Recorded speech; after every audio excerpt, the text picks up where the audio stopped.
दोस्तों टैनिंग यानी आपकी स्किन का काला पड़ जाना। दोस्तों आपने काफी लोगों में देखा होगा कि वैसे उनकी स्किन काली नहीं होती, लेकिन कुछ टाइम बाद उनकी जो स्किन टोन है वो चेंज हो जाती है। तो इसका मेन रीजन ये होता है कि ऐसे हम कहीं बाहर धूप में जाते हैं तो सन की जो हार्मफुल अल्ट्रावायलेट रेज होती हैं वो हमारी स्किन को इफेक्ट करती है, जिससे हमारी जो स्किन टोन है वो थोड़ी डार्क हो जाती है। तो यहाँ आपको चाहिए एक ऐसा फेस प्रोडक्ट जो कि आपकी स्किन में से टैनिंग के इफेक्ट को रिमूव कर दे और आपके चेहरे की जो नेचुरल फेयरनेस है उसको रिस्टोर करे। तो इस वीडियो में हम एक D10 फेस जेल का रिव्यू करने जा रहे हैं जो कि आती है बीडो कंपनी की तरफ से। तो दोस्तों वीडियो को स्टार्ट करने से पहले आपसे एक रिक्वेस्ट रहेगी कि एक तो आप इस वीडियो को लाइक कर दीजिए, दूसरी बात ये कि आप मेरे को इंस्टाग्राम पे फॉलो कर लीजिए। इंस्टाग्राम पे वो काफी कुछ नया देखने को मिलेगा और अगर आपने मेरे से कुछ प्रोडक्ट रिलेटेड क्वेश्चन पूछना हो वो भी आप इंस्टाग्राम से पूछ सकते हो। और दोस्तों अगर आपने चैनल को सब्सक्राइब नहीं किया है तो चैनल को सब्सक्राइब कर लीजिए और बेल आइकन जरूर दबा देना।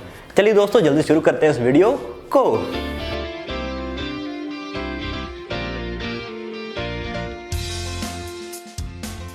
दोस्तों ये रही बीडो की D10 फेस जेल जो कि आती है इस ब्लैक कलर की छोटी सी पैकेजिंग में। और यहाँ पे मजेदार बात मुझे ये लगी कि दिखने में आपको पैकेजिंग ये शायद प्लास्टिक की लग रही होगी, लेकिन एक्चुअल में ये कांच की पैकेजिंग होती है। तो यहाँ अगर ये फेस जेल गलती से नीचे गिर जाए तो इसका टूटने का डर भी रहता है। चलिए दोस्तों मैं इस फेस जेल को खोल के दिखा देता हूँ ताकि आपको पता चल जाए कि ये अंदर से कैसी दिखती है। तो उस कैप को रिमूव करते ही यहाँ आती है इसकी प्रोटेक्टिव कवरिंग। उस कवरिंग को रिमूव करते ही ये रही हमारी ये फेस जेल जो कि दिखने में ब्राउन कलर की होती है। वो इसलिए इसमें कॉफी एक्सट्रैक्ट को काफी मात्रा में यूज किया गया। और अगर मैं इसको हाथ में से मल के देखता हूँ तो पता चलता है ये काफी ज्यादा स्मूथ होती है। और इस फेस जेल की सबसे अच्छी बात मुझे ये लगी कि इसकी जो फ्रेग्रेंस है वो बहुत ही अच्छी और बहुत ही लाजवाब रहती है। तो यहाँ पे फ्रेग्रेंस के मामले में कहूंगा कि बीडो ने काफी अच्छा काम किया है। जस्ट देखने वाली बात ये होगी कि जो फेस जेल है वो कैसा इफेक्ट प्रोड्यूस करती है। चलिए दोस्तों हम इस फेस जेल को यूज करके दिखा देता हूँ ताकि आपको पता चल जाए इसको कैसे यूज करना है, इसका इफेक्ट कैसा रहता है। तो इस फेस जेल को यूज करने के लिए सबसे पहले अपने फेस को वॉश कर लेना है। उसके बाद हल्का सा अपनी स्किन को पैड ड्राई कर लीजिए। उसके बाद अपने इस फेस जेल को ओपन करना है, उसका थोड़ा थोड़ा अमाउंट अपने फेस पे अप्लाई करना शुरू कर देना है। और आप इसे अपने पूरे फेस पे अप्लाई कर सकते हो। जैसे वैसे अपने पूरे फेस पे अप्लाई कर लोगे उसके बाद अपने सारे फेस पे स्प्रेड कर लेना है। जैसे आपके ऑल ओवर फेस स्प्रेड हो जाएगी उसके बाद आपने इसकी मसाज शुरू कर देनी है। और इसकी जो मसाज करनी है वो करनी है अपने सर्कुलर मोशन में, जिससे क्या होगा इसका जो इफेक्ट है वो ज्यादा अच्छे से देखने को मिल जाएगा। और फिर 1-2 मिनट तक अपने ऐसी इसकी मसाज करते रहना है। उसके बाद अगर आप इसे रिमूव करना चाहो तो वाटर की मदद से आप इसे रिमूव भी कर सकते हो। उसका जो इफेक्ट है वो आपके चेहरे पे नजर आ जाएगा।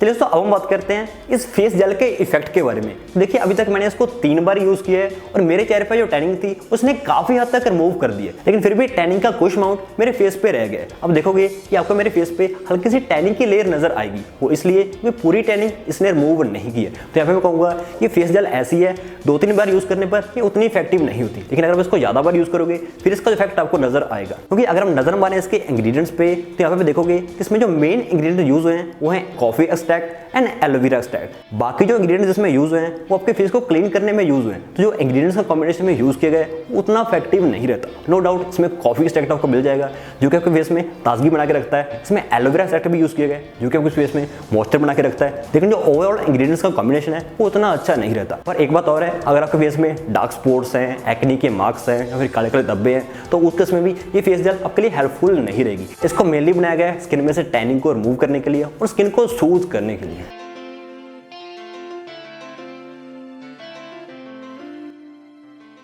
चलिए इसको बात करते हैं इस फेस जेल के प्राइस के बारे में। तो ये आती है 50 ग्राम की पैकेजिंग में और यहाँ पे इसको जो एमआरपी प्राइस लिस्टेड है वो है 250 रुपीज, लेकिन अगर आप इसको ऑनलाइन खरीदोगे तो आपको ये 200 से भी कम की मिल जाएगी। तो नीचे वीडियो डिस्क्रिप्शन में लिंक है, वहां से आप इसे परचेज कर सकते हो। तो दोस्तों ये था इस बीडो की D10 फेस जेल का रिव्यू। उम्मीद है वीडियो को अच्छी लगी होगी, इसलिए इस वीडियो को लाइक कर दीजिए। और दोस्तों आपसे एक रिक्वेस्ट रहेगी कि आप मेरे को इंस्टाग्राम पे फॉलो कर लीजिए। इंस्टाग्राम पे अगर आपने मेरे से कोई प्रोडक्ट रिलेटेड क्वेश्चन पूछना हो वो भी आप मेरे से पूछ सकते हो। तो मेरे जो इंस्टाग्राम का लिंक है वो नीचे वीडियो डिस्क्रिप्शन में मिल जाएगा। अब मेरे को इंस्टाग्राम पे जरूर फॉलो कर लीजिए। दोस्तों आपके व्यूज हैं फेस जेल के बारे में और आपको टैनिंग को रिमूव करने के लिए कौन से प्रोडक्ट का यूज करते हो वो भी अपने नीचे कमेंट सेक्शन में जरूर लिस्ट करना। दोस्तों जल्दी मिलेंगे और नहीं मजेदार वीडियो के साथ, तब तक के लिए जय हिंद।